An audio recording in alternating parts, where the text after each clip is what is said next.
چلیے آج سورۃ الفاتحہ کی 4 آیات تعوذ اور تسمیہ سمیت ان پہ تدبر اور تفکر کریں گے۔ سب سے پہلے تعوذ اور تسمیہ کے جو پریکٹیکل اپلیکیشن ہے، یعنی اعوذ باللہ من الشیطان الرجیم، بسم اللہ الرحمن الرحیم۔ اس میں ہم نے عمل کیا کرنا ہے؟ کوئی بھی کام شروع کرنے لگیں تو بس پھر بسم اللہ پڑھ کر کام شروع کریں۔ پہلے دل میں نیت کریں، یعنی کسی بھی کام کا آپ آغاز کر رہے ہیں تو دل میں نیت ضرور کریں، اور اگر نیکی کا کام کرتے ہوئے شیطانی خیال ہو تو تعوذ یعنی اعوذ باللہ من الشیطان الرجیم پڑھیں۔ تعوذ اور تسمیہ ہمیں کچھ نصیحتیں دیتی ہے۔ اللہ تعالیٰ نے کیا فرمایا کہ تعوذ اور تسمیہ پہ ہم نے عمل کیسے کرنا ہے۔ یاد رکھیے گا، تعوذ اور تسمیہ صرف الفاظ ہی نہیں بلکہ ایک حفاظتی ڈھال ہے۔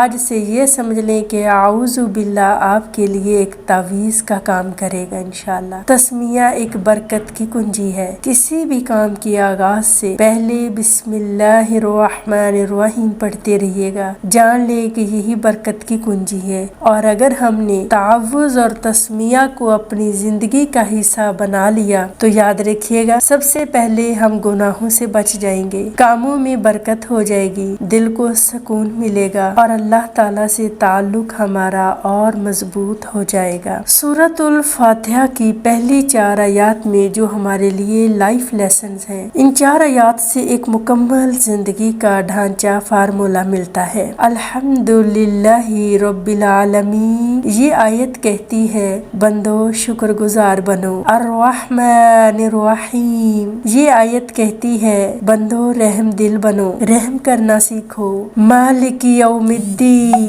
یوم الدین، یہ آیت کہتی ہے جواب دہی کو یاد رکھو، آج جو کر رہے ہو کل اس کا جواب دینا ہے۔ ایاک نعبد و ایاک نستعین، یہ آیت کہتی ہے اخلاص اور توکل اختیار کرو۔ یاد رکھیے گا، سورۃ الفاتحہ کی پہلی 4 آیات ہمیں بتاتی ہے کہ ہماری زندگی 3 ستونوں پر کھڑی ہے۔ پہلی آیت الحمدللہ رب العالمین، اللہ کی پہچان ہو گئی، اللہ کی ربوبیت سمجھ آ گئی۔ الرحمن الرحیم، اللہ کی رحمت سمجھ آ گئی۔ مالک یوم الدین، اپنی ذمہ داری سمجھ آ گئی کہ ہم نے آخرت پہ یقین رکھنا ہے، آخرت پہ یقین ہوگا تو پھر ہی ہم اس دنیا میں اپنی ذمہ داری ادا کریں گے۔ ایاک نعبد و ایاک نستعین، اس آیت نے ہمارا اللہ سے تعلق اور زیادہ جوڑ دیا۔ عبادت اور دعا، یہ 2 کام بہت ہی اہم ہیں۔ چلیے آئیے اب ہم پوری ان 4 آیات ایک ایک لفظ کے سانچے میں ڈھالیں گے۔ الحمدللہ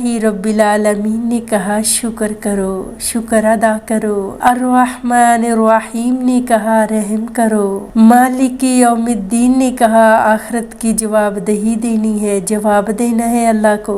ایاک نعبد و ایاک نستعین کہتی ہے اللہ کے ساتھ مخلص ہو جاؤ جو ہم سب کا پالنے والا ہے۔ چلیے اب ان 4 چیزوں کو اپنی زندگی میں بھریں گے۔ سب سے پہلے آئندہ سے ناشکری نہیں کرنی، اللہ کا ہر حال میں شکر کرنا ہے۔ نمبر 2، ہم نے رحم کرنا ہے، چھوٹوں پہ بڑوں پہ اپنی زندگی میں رحم کو کوٹ کوٹ کر بھریں۔ نمبر 3، آخرت کی تیاری کے لیے بار بار آخرت کی یاد دہانی دن میں اپنے اوپر یہ لازم کریں، اسی لیے سورۃ فاتحہ بار بار پڑھی جاتی ہے تاکہ ہمیں اپنا پیپر آخرت کا یاد رہے۔ اور چوتھی آیت ہمیں اللہ کے ساتھ مخلص کر دیتی ہے۔ اگر یہ میرے اور آپ کے اندر 4 چیزیں آ گئی، شکر، رحم، جواب دہی اور اخلاص، تو پتہ ہے ہم کیا بن جائیں گے؟ ہماری زندگی کامیاب زندگی بن جائے گی، اور یہ وہ زندگی ہے دنیا کی نہیں، اس میں آخرت بھی شامل ہے، اور آخرت میں ہم کامیاب لوگوں میں شمار ہوں گے انشاءاللہ۔ اب آپ نے کرنا کیا ہے؟ تعوذ اور تسمیہ میں جو ہمارے لیے میسیج ہے اس کو یاد کرنا ہے، اور آپ نے بتانا ہے کہ اب ہم نے تعوذ اور تسمیہ سے ہم نے اپنے اوپر کیا لازم کیا ہے۔ سورۃ الفاتحہ کی پہلی 4 آیات نے ہمیں کیا میسیج دیا ہے، اور پھر اس کو ایک ایک لفظ کے ساتھ کوٹ کر کے آپ نے بتانا ہے کہ ہم نے اپنی کتنی اصلاح کی ہے۔ سورۃ فاتحہ کی پہلی 4 آیات نے میرے اندر کیا تبدیلی پیدا کی ہے، میں نے اپنی نیت میں کیا اور ایڈ کیا ہے انشاءاللہ۔